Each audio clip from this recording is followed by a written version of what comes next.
Olá, mulheres. Aqui quem fala é Viviane Martinello, do Esposas que Oram. Nós estamos, então, estudando juntas o livro A Face Oculta do Amor, Desmascarando o Espírito de Sensualidade, do autor Marcos de Souza Borges, da editora Jocum.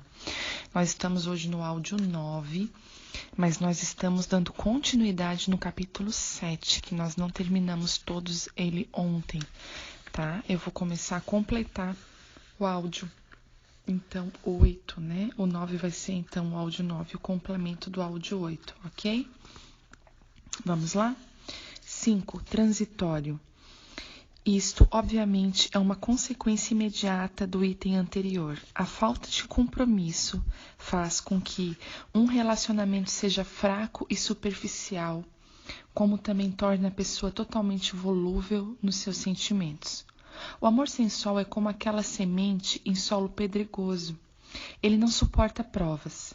Quando o relacionamento não dá mais o retorno esperado ou começam a aparecer os problemas, as situações que exigem um posicionamento de maior responsabilidade, parece mais fácil e cômodo sair pela tangente, não importando as consequências, bem como os danos psicológicos que isto poderia causar.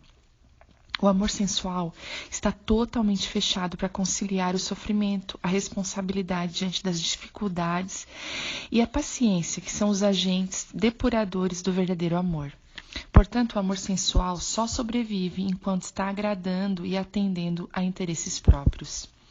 Normalmente, uma característica básica natural dos sentimentos é a inconstância. Os sentimentos oscilam, ora você se sente bem, ora você se sente mal. Por isso, nossos sentimentos estão desqualificados para guiar a nossa vida e o nosso comportamento. Essa instabilidade, até certo ponto, é normal, porém pode se tornar mais intensa e perigosa devido à sensualidade, asseverando a transitoriedade de uma paixão. No caso de Amon, percebemos isso quase que em um tempo recorde. Sua paixão durou o curto tempo de uma relação sexual forçada e precipitada, onde apenas ele se satisfez. Sua paixão nada mais era do que um desejo sexual ardente. Quando o desejo acabou, a paixão também acabou. Tudo que sobrou foi aversão e frustração. 6.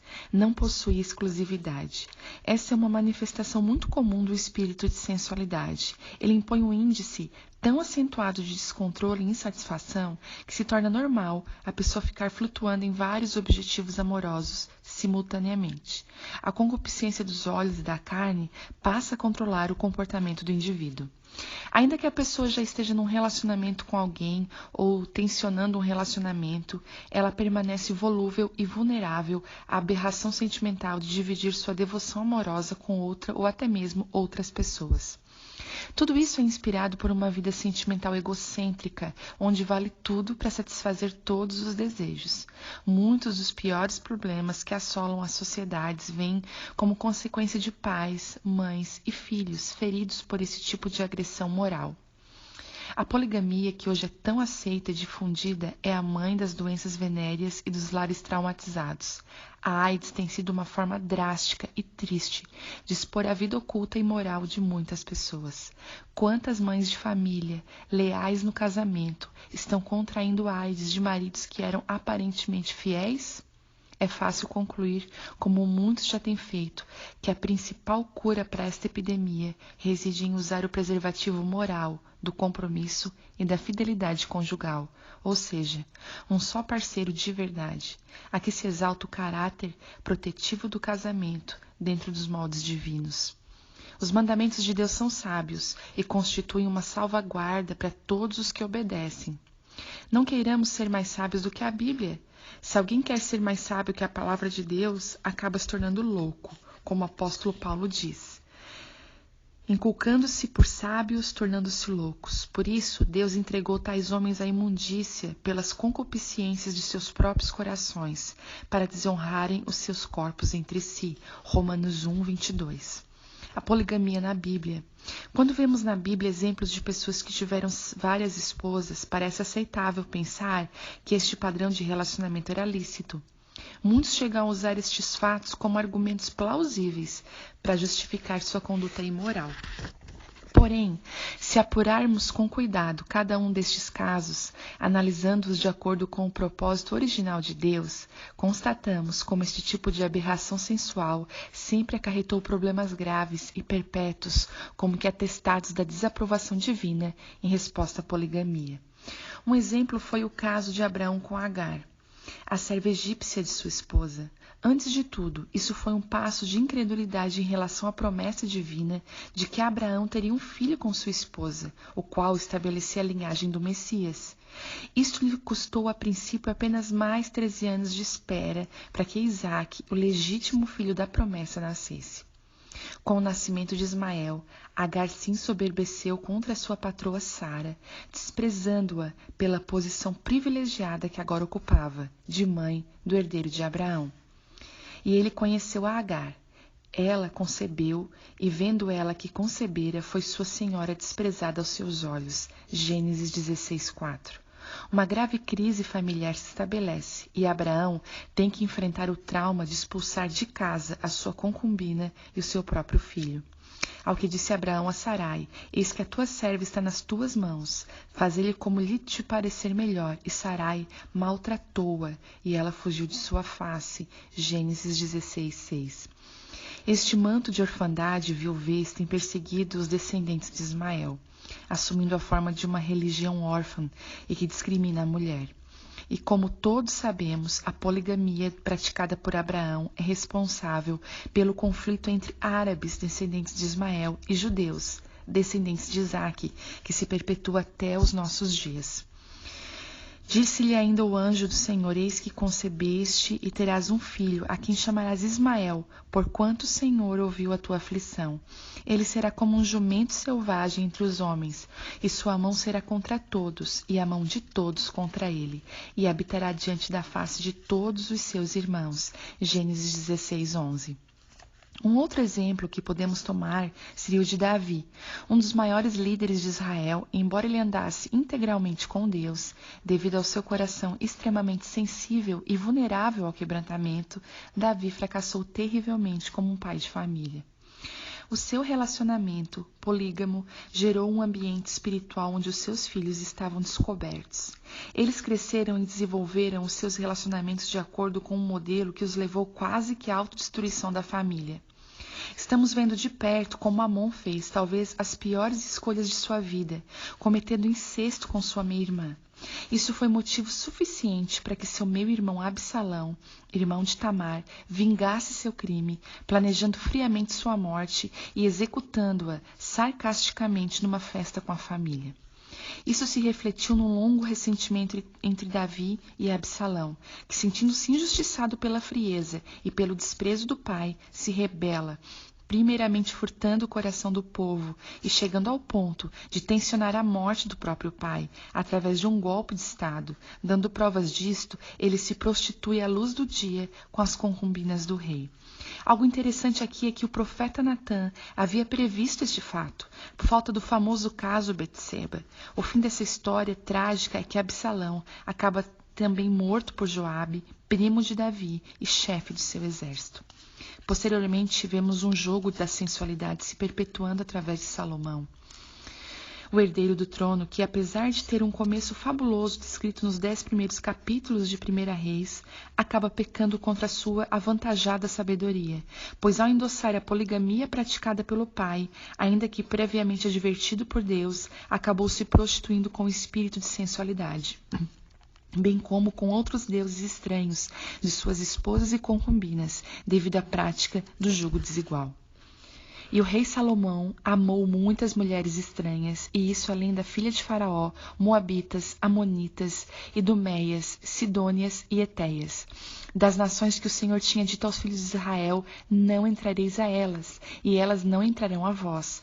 Doutra maneira, perverterão o vosso coração para seguirdes os seus deuses. A essas se uniu Salomão com amor, e tinha centenas de mulheres, princesas e 300 concubinas, e suas mulheres lhe perverteram o coração. 1 Reis 11. Ao analisarmos o livro de Eclesiastes, podemos ver o amargo arrependimento de Salomão em relação à insensatez previamente da sua sensualidade. E eu achei uma coisa mais amarga do que a morte, a mulher cujo coração são redes e laços, e cujas mãos são ataduras. Quem for bom diante de Deus escapará dela, mas o pecador virá a ser preso por ela. Vedes aqui isto achei, diz o pregador, conferindo uma coisa com a outra para achar a causa que a minha alma ainda busca, mas não achei. Um homem entre 1000 eu achei eu, mas uma mulher entre todas, esta eu não achei. Eclesiastes 7:26. Salomão confessa que teve tantas mulheres que acabou não tendo de fato nenhuma. Teve muitas mulheres e por isso não pôde ter um lar. O problema não está precisamente nas mulheres, mas na concupiscência insaciável de Salomão. A causa de tanta dor, frustração e loucuras vivenciadas por Salomão reside nessa raiz demoníaca de sensualidade, onde ele se viu cativo da poligamia associada ao jugo desigual. Por praticamente 20 anos ele sofreu as duras consequências de um homem desviado da vontade de Deus. Mas em Provérbios 5, 15 e 20, ele deixa registrado uma das pérolas da verdadeira sabedoria, evidenciando que o amor conjugal deve ser exclusivo e fiel à mulher da sua aliança. Bebe a água da tua própria cisterna e das correntes do teu poço. Derramar-se-iam as tuas fontes para fora e pelas ruas os ribeiros de águas? Sejam para ti só e não para os estranhos juntamente contigo. Seja bendito o teu manancial e regozija-te na mulher da tua mocidade. Como corça amorosa e graciosa, cabra montesa, sacie-te em teus seios em todo o tempo e pelo seu amor ser encantado perpetuamente. E por que, filho meu, andarias atraído pela mulher licenciosa e abraçarias o seio da adúltera? Provérbios 5:15. 7. Marcado pelo desrespeito. A sensualidade sempre conduz à defraudação. O espírito de sensualidade impõe às pessoas pensamentos cíclicos de imoralidade e intermináveis fantasias sexuais. Aqui a pessoa já está sendo vítima de uma expectativa que impossivelmente será satisfeita. Esta ânsia quebra a decência, induz ao desrespeito, à defraudação e até mesmo à agressão, como foi o caso de Amon. Como já vimos, desejos realizados a custas de defraudação trazem um pesado fardo de frustração e aversão. Tanto na maneira como Amon se aproximou de Tamar, como na maneira que ele a rejeitou, estava presente o desrespeito. Conclusão.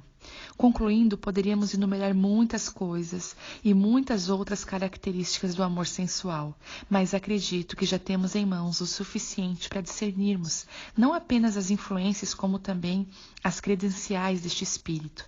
Desta forma, fica mais fácil de avaliarmos e ajustarmos nossos próprios sentimentos. As 4 dimensões do genuíno amor. Paulo, escrevendo aos Efésios, define o amor em 4 dimensões.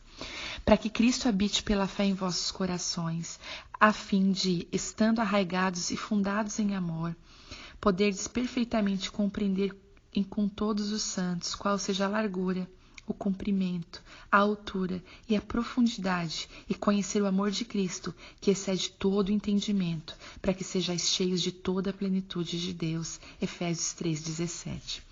Essas 4 dimensões do amor, largura, comprimento, altura e profundidade, podem ser compreendidas em 1 Coríntios 13:7, quando Paulo, se referindo à suprema excelência do amor, diz: tudo sofre, tudo crê, tudo espera e tudo suporta. Este amor nunca falha. Portanto, resumindo, podemos apontar as 4 dimensões da sensualidade em contraste com o verdadeiro amor que expressa toda a plenitude de Deus. Primeiro, o verdadeiro amor tudo sofre. A sensualidade não suporta as falhas da outra pessoa, nem os problemas do relacionamento. 2. O verdadeiro amor tudo crê. A sensualidade não crê nas promessas de Deus e desconfia cronicamente da sinceridade da outra pessoa, pois enxerga sua própria infidelidade nos outros. 3. O verdadeiro amor tudo espera. A sensualidade é impaciente e interesseira. Não espera as provisões de Deus para o relacionamento, pois vive castigada por um estado vicioso de ansiedade e preocupações egoístas. 4. O verdadeiro amor tudo suporta. A sensualidade não persevera, pois é contra a vontade de Deus. O amor sensual sempre falha, produzindo abandono irresponsável. É volátil, pois não é amparado pelo compromisso, sendo substituído por profundas feridas e traumas. Então, nós terminamos o capítulo 7, né? Nós estamos no áudio 9, mas acabamos de terminar o capítulo 7 e nós vamos amanhã entrar num capítulo muito especial, que é identidade e imoralidade. Algo que vai mexer profundamente conosco. Então, eu creio que o Espírito Santo, após ouvir esses áudios, ore ao Senhor para que o Espírito Santo traga clareza para a sua vida, para o seu casamento, para os seus relacionamentos. Amém? Deus abençoe em nome de Jesus.